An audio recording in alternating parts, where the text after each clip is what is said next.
I'm Nivmiz and I like to make games. A few months ago, I made a short game in 3 days for the GMTK Game Jam, where you play as a lizard who can climb things, and you're in a world that's too big for you. I also went out of my comfort zone and focused a lot on visuals, atmosphere, and game feel, and I really liked how smooth and satisfying it felt to play as this lizard. Unfortunately, I had a lot of issues completing the game during that jam, and I really didn't feel like I did the concept justice. I used a game engine I'm not familiar with, I didn't manage my time correctly, and more. So I decided to port the game over to Unity, the game engine I'm most familiar with, to try to expand on the mechanics I started making in the Jam version, and ultimately release it on Steam as a full game.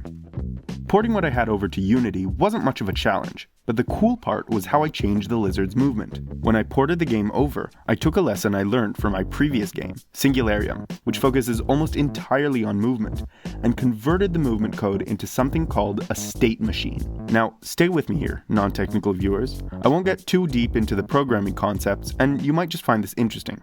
In the original Jam version, the movement code all existed within a single file, and all the different states the player could be in, like grounded, aerial, and climbing, were all handled in different places within this single file. This made the code very hard to read, and very hard to change. A state machine is a coding pattern that fixes this issue by separating the logic for each of the possible player states into their own files, or blocks of code. This means that if I want to change how fast the player moves while climbing, for example, I don't need to change all the logic for moving the player, but rather only the logic relating to how the player behaves while climbing. When developing Singularium, changing over to this system in the middle of development took me days, and though it saved me hours of headache later down the line, it was still rough having to redo all the code I'd written up till then from scratch. Starting with a state machine this time makes me feel a lot more secure that I won't have to deal with that, and as you'll see later on, it's already helped me a ton and saved me loads of work. I was starting to get pretty tired of this placeholder environment, so I decided to take a break from working on technical stuff in order to make a nicer world to walk around in. I really liked the desert vibe that I had going on, but I also wanted to expand the pretty limited color palette that it created. So I decided to make a little oasis environment, complete with some palm trees, cacti, and a pool of water. To make the water, I created a shader that blends between a brighter and darker blue color depending on the water's depth. Added some foam using some random noise, and scrolled some larger noise patterns over the water to make some little foam waves and reflections. I'm really happy with the style of this water, and I think it meshes really well with the pixelized screen. Plus, the pop of color it adds really spices up the look of the game. I also populated the area with rocks, trees, and cacti.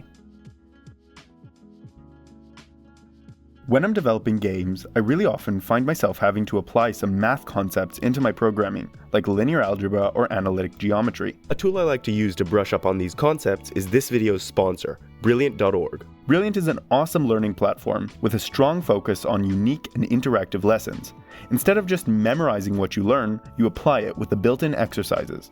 It also helps you get into the habit of learning a little bit every day, and building up a streak feels great. If you're interested in getting into game development or tech, Brilliant also has a really big collection of programming courses that can get you started learning how to code in Python, computer science concepts, and how to think like a programmer. To try everything Brilliant has to offer for free for a full 30 days, visit brilliant.org/nivmiz or click on the link in the description. You'll also get 20% off the annual premium subscription. Thank you, Brilliant. To add some way to interact with this new world that I made, and to expand on the lizard's movement, I decided to add vertical climbing, a way to climb up these trees and cacti. In the original Game Jam prototype, the lizard could only really climb up slopes that weren't too steep. But now that the movement code was optimized and organized, I thought a good way to test how modular it was would be to add the option to climb completely vertical walls. And lo and behold, it was super easy. The new movement code made it really quick to add a whole new direction for the lizard to move in. I find it so satisfying seeing the lizard effortlessly climb and align itself onto any surface. I think it looks so clean, and it's super fun to play with. And so I think I'll make this totally free-form climbing the main mechanic of the game. I always love having freedom in games, and I think limiting the player to only be able to climb in a certain direction or on a certain type of surface would take away from that open feeling. Because the lizard seemed a bit lonely walking around the oasis all alone, I also modeled a low-poly turtle to keep it company. Because of the modular lizard code, it was a breeze rigging up the turtle with leg animations and movement, and I think they look really nice together. I'll add some mechanical use for the turtle in the future, but feel free to leave your ideas for what he could be used for in the comments.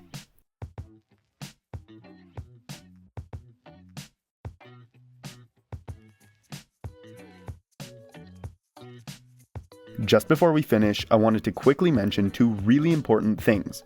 First, this game has a Steam page. If you find it at all interesting, or you just want to support me for free, please go wishlist it over there. Wishlists are the absolute best way to ensure a game will be shown to people through Steam's algorithm once it's released, so I'd really appreciate it if you went and did that. Also, if you can't wait for the game to come out, I have a Patreon page. Over there, I'll be regularly posting early builds of the game for you to try out, give feedback, and help shape how the game turns out. If that sparks your interest, go check it out. That's about it for this devlog. I hope you guys enjoyed. I'm really excited about this project, and I'm currently actively looking for more ideas for stuff to add into the game, so please, leave any and all suggestions you may have in the comments below. At the moment, I think it'll be a sort of short, story-driven experience, in the vein of a short hike. But like I said, I'm looking for ideas, so I'll be reading all the comments you guys leave looking for ways to improve it. If you want to follow the game's development, subscribe to the channel so you don't miss any future devlogs, join our community on Discord to interact with me and other fans of the channel, and leave a like so YouTube will recommend the video to more people. Till next time, see ya!